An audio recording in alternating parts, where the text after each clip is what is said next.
श्री शिवाय नमस्तुभ्यम। अध्याय 4 प्रारंभ।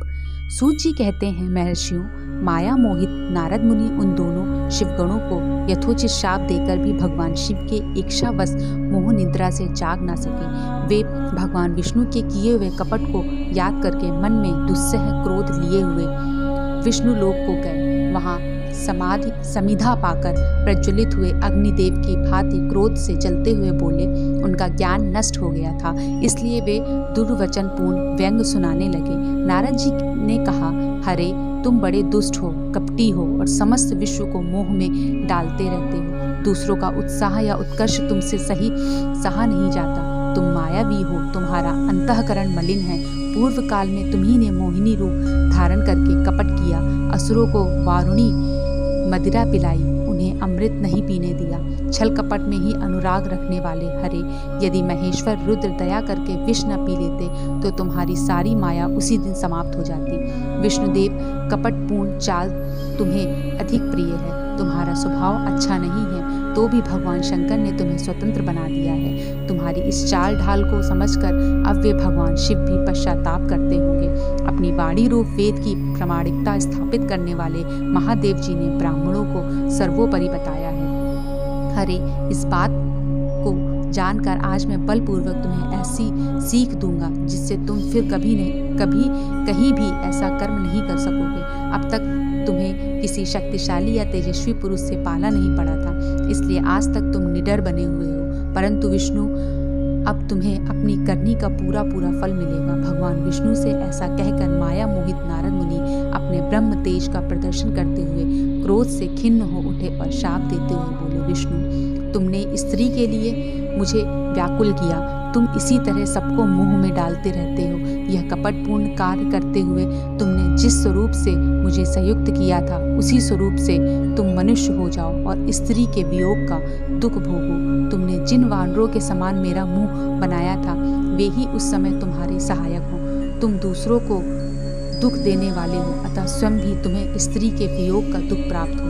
अज्ञान से मोहित मनुष्य के समान तुम्हारी स्थिति हो। अज्ञान से मोहित हुई नारद जी ने मोहेवश श्रीहरि को जब इस तरह शाप दिया, तब उन्होंने शंभु की माया की प्रशंसा करते हुए उस शाप को स्वीकार कर लिया। तदंतर महालीला करने वाले शंभु ने अपनी उस विश्व मोहिनी माया को, जिसके कारण ज्ञानी नारद मुनि भी मोहित हो गए थे, खींच लिया। उस माया के तिरोहित होते ही नारद जी पूर्ववत शुद्ध बुद्धि से युक्त हो गए। उन्हें पूर्ववत ज्ञान प्राप्त हो गया और उनकी सारी व्याकुलता जाती रही।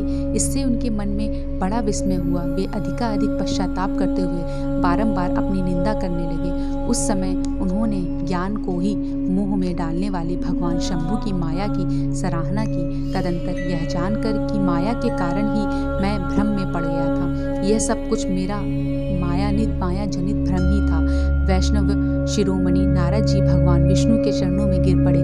भगवान श्री हरि ने उन्हें उठाकर खड़ा कर दिया। उस समय अपनी दुर्बुद्धि नष्ट हो जाने के कारण वे ये जो बोले, नाथ, माया से मोहित होने के कारण मेरी बुद्धि बिगड़ गई थी, इसलिए मैंने आपके प्रति बहुत दुर्वचन कहे हैं, आपको शाप तक दे डाला। प्रभु, उस शाप को आप मिथ्या कर दीजिए।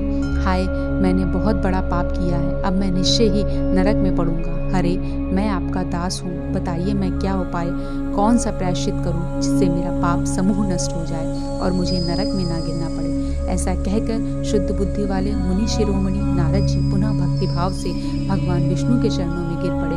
उस समय उन्होंने बड़ा पश्चाताप हो रहा था। तब श्री विष्णु ने उन्हें उठाकर मधुर वाणी में कहा। भगवान विष्णु बोले, तात, खेद ना करो, तुम मेरे श्रेष्ठ भक्त हो, इसमें संशय नहीं है। मैं तुम्हें एक बात बताता हूँ, सुनो।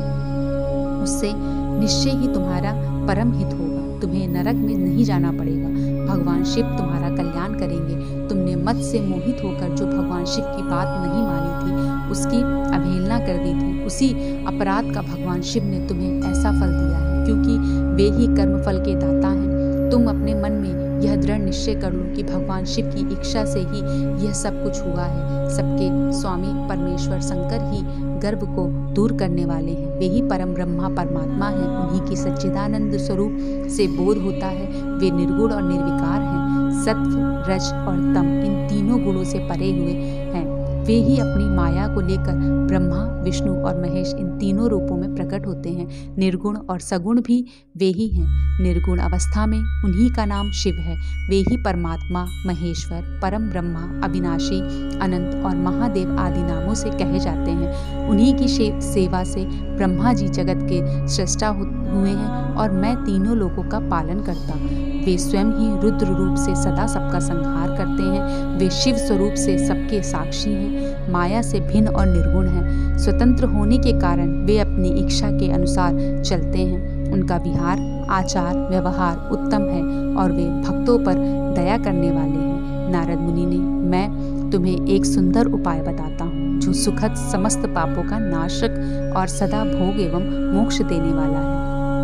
तुम उसे सुनो। अपने सारे संशयों को त्याग कर तुम भगवान शंकर के सुयश का गान करो और सदा अनन्य भाव से शिव के शत नाम स्तोत्र का पाठ करो। मुने, तुम निरंतर उन्हीं की उपासना और उन्हीं का भजन करो। उन्हीं के यश को सुनो और गाओ तथा प्रतिदिन उन्हीं की पूजा अर्चना करते रहो। नारद, जो शरीर, मन और वीणा द्वारा भगवान शंकर की उपासना करता है उसे पंडित या ज्ञानी जानना चाहिए। वह जीवन मुक्त कहलाता है। शिव इस नाम रूपी दावन वानल से बड़े बड़े पातकों के असंख्य पर्वत अनायास भस्म हो जाते हैं। यह सत्य है, इसमें संशय नहीं है। जो भगवान शिव के नाम रूपी नौका का आश्रय लेते हैं वे संसार सागर से पार हो जाते हैं। संसार के मूलभूत उनके सारे पाप निसंदेह नष्ट हो जाते हैं। महामुनि, संसार के मूलभूत जो पातक रूपी वृक्ष हैं उनका शिव नाम रूपी कुठार से निश्चय ही नाश हो जाता है। जो लोग पाप रूपी दावनल से पीड़ित हैं उन्हें शिव नाम रूपी अमृत का पान करना चाहिए। पापदा अग्नि दग्ध होने वाले प्राणियों को उस शिव नाम मृत के बिना शांति नहीं मिल सकती। संपूर्ण वेदों के अवलोकन करके पूर्ववर्ती विद्वानों ने यही निश्चय किया है कि भगवान शिव की पूजा ही उत्कृष्ट साधन और जन्म मरण रूपी संसार बंधन के नाश का उपाय है। आज से यत्न पूर्वक सावधान रहकर विधि विधान के साथ भक्ति भाव से नित्य निरंतर जगदम्बा पार्वती सहित महेश्वर सदाशिव का भजन करो। नित्य शिव की ही कथा सुनो और कहो तथा अत्यंत यत्न करके बारंबार शिव भक्तों का पूजन किया करो। मुनिश्रेष्ठ, अपने हृदय में भगवान शिव के उज्ज्वल चरण बिंदु की स्थापना करके पहले शिव के तीर्थों में विचरो। मुनि, इस प्रकार परमात्मा शंकर के अनुपम महात्मा का दर्शन करते हुए अंत में आनंदवश काशी को जाओ। वह स्थान भगवान शिव को बहुत ही प्रिय है। वहाँ भक्ति पूर्वक विश्वनाथ जी का दर्शन पूजन करो।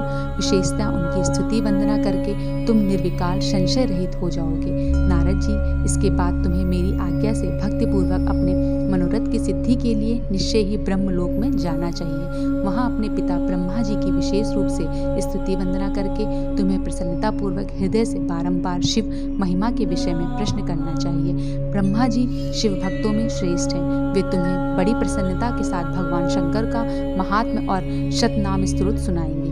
मुनि, आज से तुम शिव आराधना में तत्पर रहने वाले शिव भक्त हो जाओ और विशेष रूप से मोक्ष के भागी बनो। भगवान शिव तुम्हारी कल्याण करें। इस प्रकार प्रसन्नचित हुए भगवान विष्णु नारद मुनि को प्रेम पूर्वक उपदेश देकर श्री शिव का स्मरण, वंदन और स्तवन करके वहां से अंतर्धान हो गए। अध्याय 4 समाप्त। श्री शिवाय नमस्तुभ्यं।